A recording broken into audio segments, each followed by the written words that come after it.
The Australian Building and Construction Commission is a body that's been given unprecedented powers in the industrial arena. It's got powers to search premises, powers to compel people to give evidence, and powers that go far beyond what even the police in Australia have. Every Labor politician you spoke to leading up to the election was going to stand on the steps of Parliament House and tear up the Work Choices Act. The fact that we're treated differently compared to other workers, just because we don't wear a suit and tie and we get dirty and get mud on our boots, why are we treated differently than the other workforce?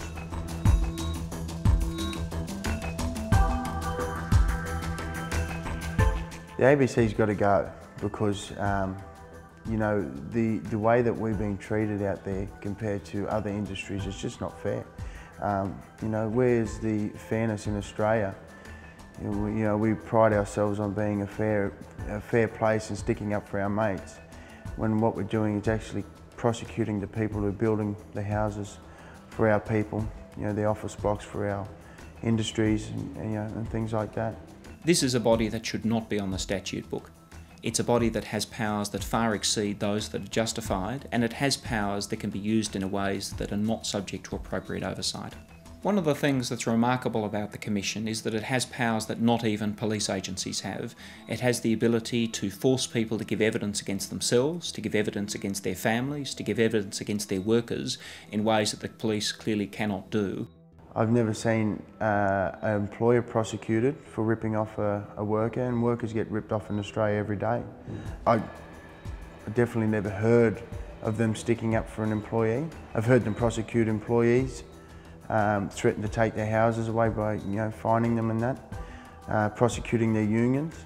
I'd like to see a campaign to get rid of the Australian Building and Construction Commission, because I find it obscene that taxpayers' money is being used to finance a department that persecutes taxpayers for fighting for their democratic rights, really. The International Labour Organisation has been very clear that the Australian Building and Construction Commission does not comply with Australia's international obligations. The Commission lacks appropriate oversight, it has too severe penalties, and indeed I think it's quite clear that this is a body that is in breach of Australia's international commitments. It's like, it's not a democracy anymore. It has powers that cannot be justified, and it has powers that are not appropriate in a fair and democratic nation. 5 reasons. 5 reasons. Do you want to stop there?